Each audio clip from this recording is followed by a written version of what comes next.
Assalamualaikum warahmatullahi wabarakatuh. Di tengah hiruk-pikuk dunia yang terus bergerak, di mana setiap individu berlomba mengejar pencapaian dan validasi eksternal, kita seringkali lupa pada fondasi yang sesungguhnya menopang jiwa. Kita terseret dalam arus ambisi yang tak berkesudahan, hingga akhirnya merasa hampa, cemas, dan kehilangan arah. Fenomena ini yang sering disebut sebagai krisis makna bukanlah masalah baru. Ia berakar dari cara kita memandang hidup, sebuah perlombaan tanpa akhir di mana kita merasa harus mengendalikan segalanya, padahal sejatinya kita hanya bagian kecil dari skenario ilahi yang jauh lebih besar. Ketika rasa lelah dan putus asa mulai menyelimuti, kemanakah kita harus kembali? Islam sebagai panduan hidup yang komprehensif, menawarkan sebuah arsitektur spiritual yang kokoh, dibangun di atas 3 pilar utama: takwa, optimisme, dan ikhtiar. Ini bukan sekadar konsep teoretis, melainkan sebuah kerangka kerja praktis untuk membangun ketangguhan sejati dalam menghadapi badai kehidupan modern. Takwa, kompas batin di era disrupsi. Pilar pertama dan yang paling fundamental adalah takwa. Seringkali disederhanakan sebagai rasa takut kepada Allah. Takwa memiliki makna yang jauh lebih dalam. Ia adalah kesadaran penuh akan kehadiran Allah dalam setiap tarikan napas, setiap keputusan, dan setiap langkah.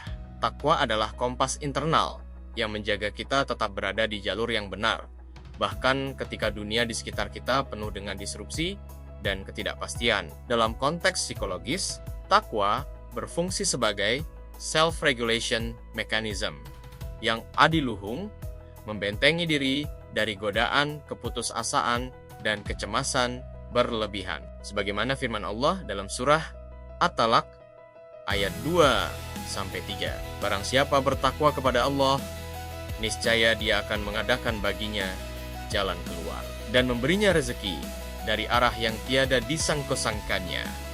Ayat ini bukan janji kosong, melainkan sebuah penegasan kausalitas spiritual. Ketika kesadaran akan Allah menjadi pusat gravitasi hidup kita, perspektif kita terhadap masalah berubah. Masalah tidak lagi dilihat sebagai dinding penghalang, melainkan sebagai sebuah pintu yang akan dibukakan alenia selama kita memegang teguh prinsip-prinsipnya. Optimisme profetik memandang ujian sebagai peluang. Dari fondasi takwa, tumbuhlah pilar kedua, optimisme. Namun, ini bukanlah optimisme buta yang naif. Ini adalah optimisme profetik, sebuah keyakinan mendalam yang lahir dari pemahaman bahwa setiap ketetapan Allah, baik yang terasa manis maupun pahit, selalu mengandung kebaikan.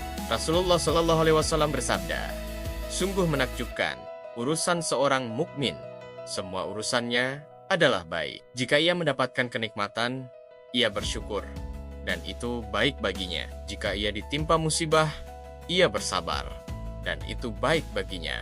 Optimisme ini mengubah paradigma kita dalam merespons kesulitan. Kegagalan bukan lagi akhir dari segalanya, melainkan sebuah data berharga untuk perbaikan. Penolakan bukan berarti kita tidak berharga, melainkan Allah sedang mempersiapkan sesuatu yang lebih baik. Dalam terminologi modern, ini adalah manifestasi dari Astoris Growth Mindset Astoris yang paling murni, di mana setiap tantangan adalah kesempatan untuk bertumbuh, bukan alasan untuk menyerah. Sikap ini membebaskan kita dari belenggu Astoris victim mentality Astoris dan memberdayakan kita untuk melihat cahaya di ujung terowongan, sekelam apapun kelihatannya. Ikhtiar maksimal, harmoni, usaha, dan keyakinan. Takwa dan optimisme tidak akan lengkap tanpa pilar ketiga, yaitu ikhtiar. Disinilah sering terjadi kesalahpahaman. Sebagian orang mengira bahwa bertawakal berarti pasrah tanpa usaha, menunggu takdir datang begitu saja. Ini adalah pemahaman yang keliru dan berbahaya. Islam mengajarkan sebuah harmoni yang indah antara usaha manusiawi, ikhtiar, dan penyerahan diri, ilahiyah tawakal. Ikhtiar adalah wujud nyata dari kesungguhan kita sebagai hamba untuk mengambil sebab-sebab yang telah Allah sediakan di alam semesta. Lihatlah kisah Maryam alaihissalam ketika hendak melahirkan Nabi Isa dalam kondisi lemah. Allah tetap memerintahkannya untuk menggoyangkan pangkal pohon kurma. Usaha kecil itu secara logika mustahil dapat menjatuhkan buah kurma. Namun, disitulah letak pelajarannya.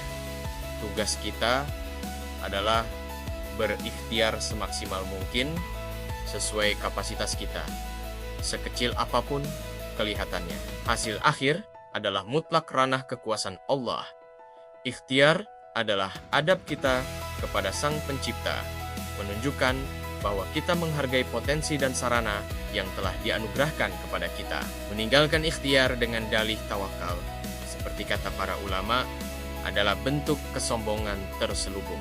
Pada akhirnya, takwa, optimisme, dan ikhtiar bukanlah tiga elemen terpisah, melainkan sebuah kesatuan integral yang membentuk fondasi kehidupan seorang muslim yang tangguh. Takwa menjadi sauhnya, optimisme menjadi layarnya, dan ikhtiar menjadi dayungnya. Dengan ketiganya, kita tidak hanya akan mampu mengarungi samudera kehidupan yang penuh gejolak, tetapi juga menemukan makna, ketenangan, dan kebahagiaan sejati. Dalam perjalanan menuju keridaannya, Islam mengajarkan adab sebelum ilmu. Di era teknologi yang serba cepat ini, prinsip itu tetap relevan. Ini teks beradab, menjaga nilai, bergerak menuju kesempurnaan.